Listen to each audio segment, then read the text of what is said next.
Oh, did you think I wasn't making any science-type videos anymore? Well, shame on you. Hey guys, this is Matt Powell. Okay, science/religious videos. It's unscientific. I haven't even started yet. How do you know it's going to be unscientific, Matt Powell official? Picking on me all the time, I'm only little. Go nuts on my nuts. They say diamonds are a girl's best friend, and Matt Powell official is of the opinion that they're a young Earth creationist best friend as well. What's with the official, by the way? Are there loads of other fake Matt Powells making videos on YouTube? Tidy! So in dinosaur bones, we consistently find C14 inside of them. Now, C14 cannot last for over 50,000 years. So, according to evolution, dinosaurs died out 65 million years ago. Sounds about right, yeah. Dinosaurs did die out about 65 million years ago. But we consistently find C14, which can only last 50,000 years inside of the dinosaur bones. Consistently. Now, I thought consistently meant every time on every occasion. But you must think that it means that one time a physicist from Germany, Dr. Thomas Saylor, said that he and his team had obtained C14 results from dinosaur fossils. And this is a great proof that they are not millions of years old and that they actually died recently. No, not really. All it proves is that once again, you're cherry-picking the bits of information you can find that you think supports the ridiculous idea that the Earth is only 10,000 years old. Now, sometimes when you deal with evolutionists or you talk to them about this, if they've studied this topic, they will just simply say the dinosaur bone got contaminated somehow by C14 later on after it died, and that's why there's still C14 inside of the bones. And so obviously that's a ridiculous objection. It's not based on any science at all. It's just their opinion that it was contaminated. They don't know for a fact that it was. And your idea about how we came into existence is supported by science and not just religious texts with a dose of brainwashing and fear-mongering? Now, the most widely known form of radiometric dating is carbon-14 dating. It's what archaeologists use to determine the age of human-made artifacts. Human-made. But carbon-14 dating won't work on dinosaur bones because the half-life of carbon is, as much as it pains me to say it, exactly what Matt says. But to be specific, it's 5,730 years.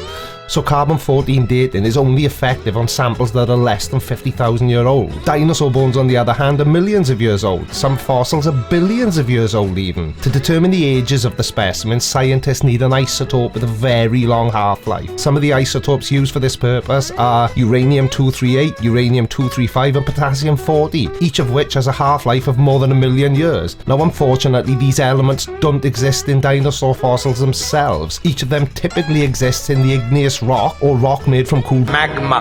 Now, fossils, however, form a sedimentary rock. Sediment quickly covers a dinosaur's body and the sediment and the bones gradually turn into rock. But the sediment doesn't typically include the necessary isotopes in measurable amounts. Fossils can form into the igneous rock that usually does contain the isotopes though. The extreme temperatures of the liquid hot magma would just destroy the bones. So to determine the age of sedimentary rock layers, researchers first have to find neighbouring layers of Earth that include the igneous rock. These layers are like bookends, if you like. They give a beginning and an end to a period of time when the sedimentary rock formed. And by using radiometric data to determine the age of these igneous brackets, researchers can accurately determine the age of the sedimentary layers in between them. So yeah, Matt, not really supported by science at all. But for the sake of this video, let's just grant their argument. Let's pretend that all the dinosaur bones that contain C14 somehow magically had it get contaminated in there, and that's why we have C14 in 65 million year old dinosaur bones. But we don't. Are you not listening because you're deaf, but because you know that there is no real evidence that shows all dinosaur bones contain C14, apart from that one time that German guy said he found it? We have all across the world diamonds with C14 still inside of them. In fact, there's great measurable amounts of C14 that is found inside of diamonds all across the globe. Now, according to evolution, diamonds came into existence at between 1 billion years and 3.5 billion years ago.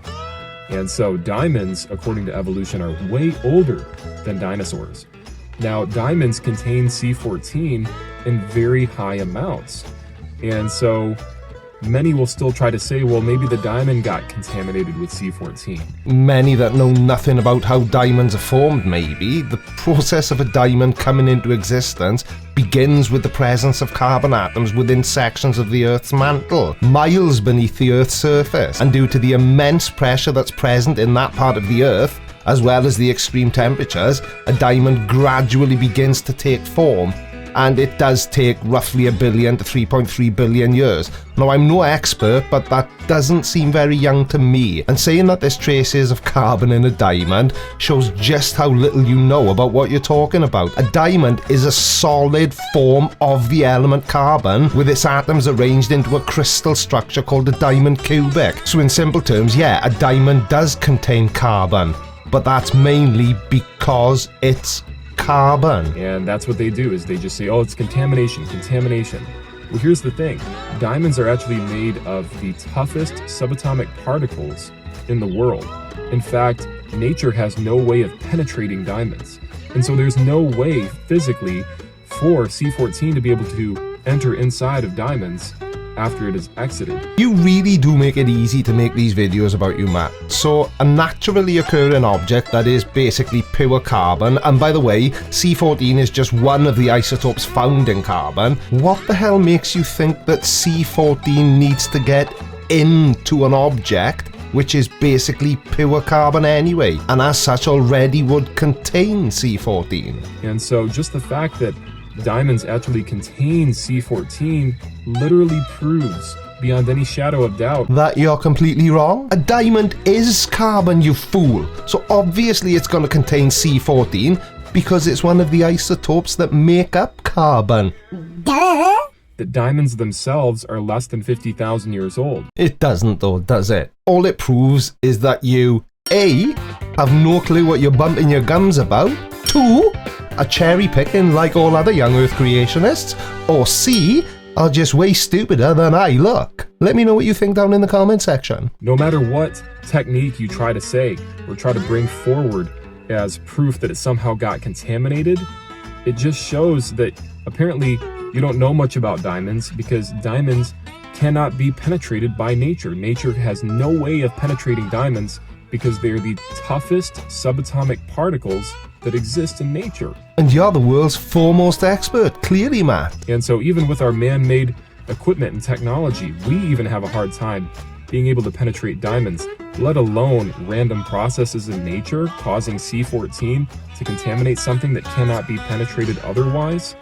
It just goes to show the facts are on our side as creationists. Facts and creationists. Now there's two words that really don't belong together. You have no facts, none at all.